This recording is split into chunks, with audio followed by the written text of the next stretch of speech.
Hello, బాగున్నారా దోస్తులు?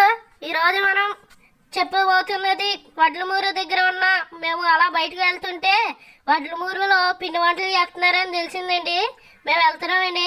అక్కడ ఏమేమి దొరుకుతాయి అంటే మన పెళ్ళిళ్ళకి కానీ ఫంక్షన్లకు కానీ ఎలాంటి ఇట్లకైనా మనకి దొరికే అన్ని రకాలమైన పిండి వంటలు ఉంటాయండి. ఆ వడ్లమూరులో నేను ప్రతి స్వీట్ని టేస్ట్ చేశానండి. పాలకోవ ఏంటి, తొక్కుల లడ్డు ఏంటి, పువ్వులు ఏంటి, అన్ని రకాలమైన స్వీట్లు వాళ్ళు చాలా మంచిగా చేస్తున్నారండి. చాలా బాగుందండి, నాకు నచ్చింది. మీరు కూడా ట్రై చేసి అక్కడ వంట తిని చూస్తారని మేము కోరుకుంటున్నామండి. మీకు కావాలంటే ఆర్డర్ చేయండి, వాళ్ళు ఇస్తారు. మీకు కావాల్సిన ఇదిలో ఇస్తారండి, మీకు బాగుంటాయండి. మీకు కావాల్సిన అందరూ మంచి క్వాలిటీతో మీకు బాగుండేలాగే అలా అందించడానికి చూస్తున్నారండి. మీకు నచ్చితే మాత్రం మా కామెంట్ సెక్షన్లో పెట్టండి. థ్యాంక్